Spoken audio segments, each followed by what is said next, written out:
Hello, little dreamers, and welcome to our cozy story corner.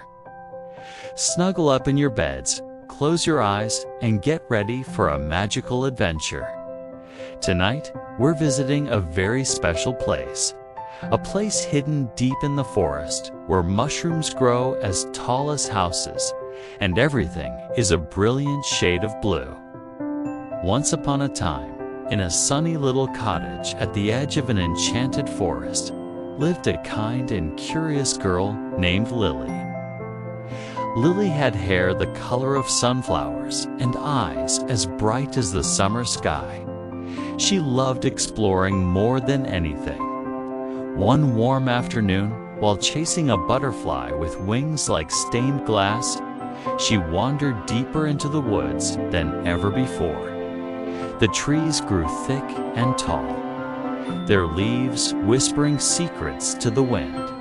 Suddenly, Lily stumbled upon a clearing she had never seen, and in the center of the clearing was something astonishing.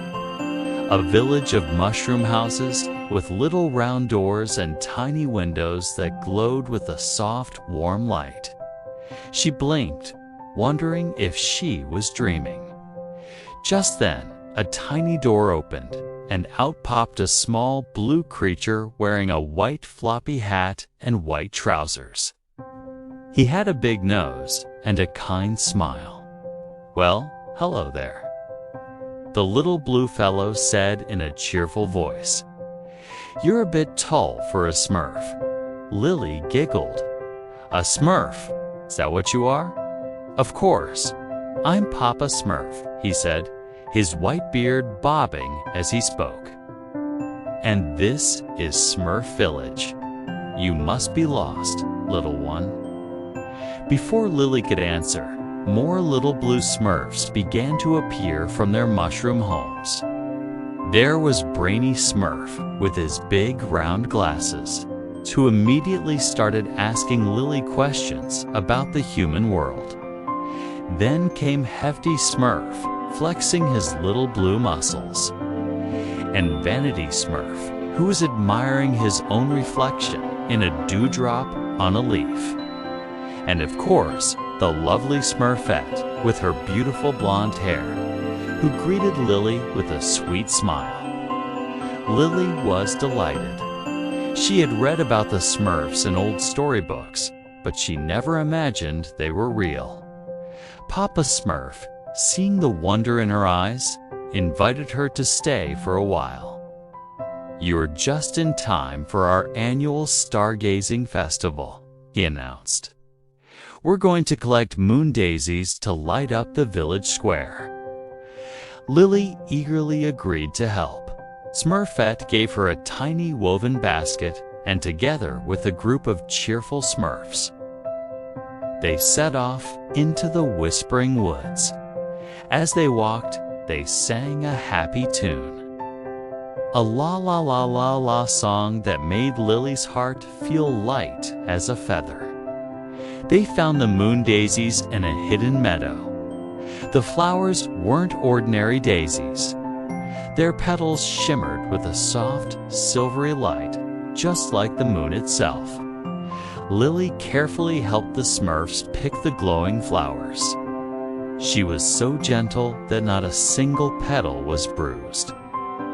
Brainy Smurf explained that the daisies only glowed when someone with a happy heart picked them.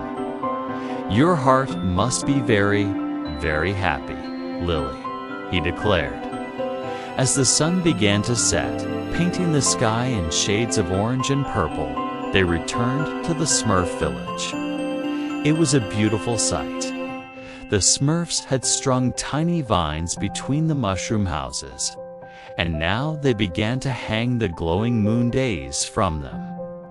The whole village began to sparkle and shimmer, looking like a little piece of the night sky had fallen to the earth.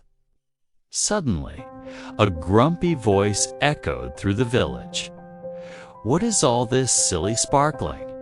I'm trying to get my beauty sleep."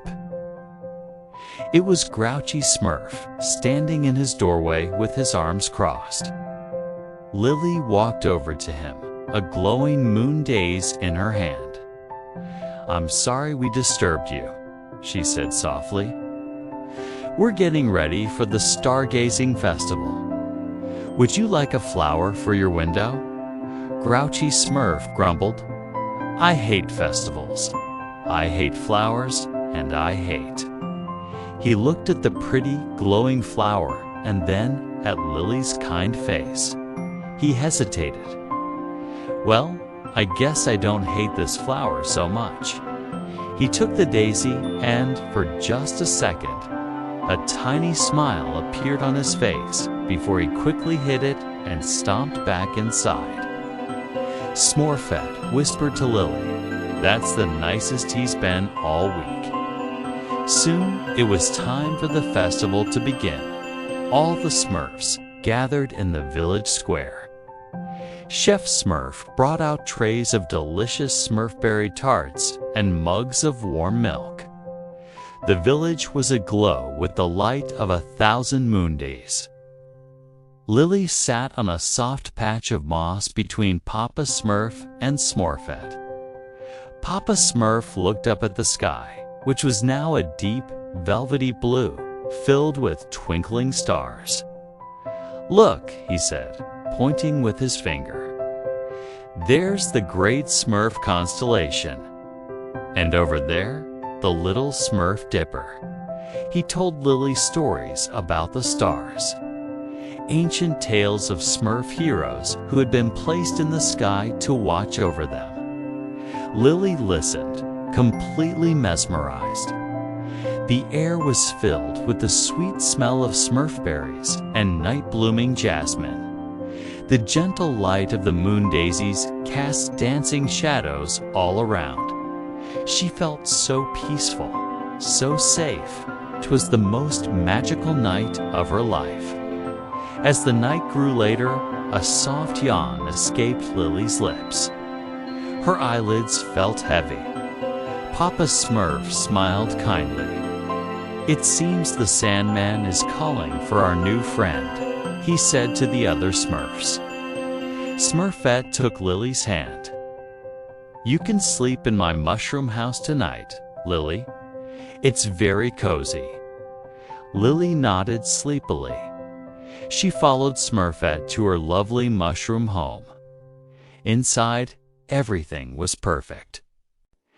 There was a tiny bed made of softest moss, with a blanket woven from spider silk and dandelion fluff.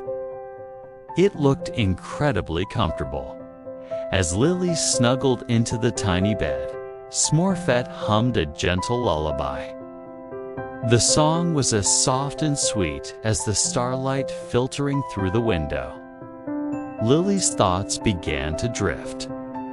She thought of the happy la-la-la song, the glowing moon daisies, the taste of Smurfberry tarts, and the kind blue faces of her new friends. Her adventure was coming to a close for the night. She knew that when she woke up, she would have to find her way back home. But she also knew she would never, ever forget the Smurfs or their magical, sparkling village. With a happy sigh, Lily closed her eyes and drifted off into a deep, peaceful sleep, dreaming of blue skies, mushroom houses, and twinkling stars. And now, my little dreamer, it's time for you to drift off to sleep too.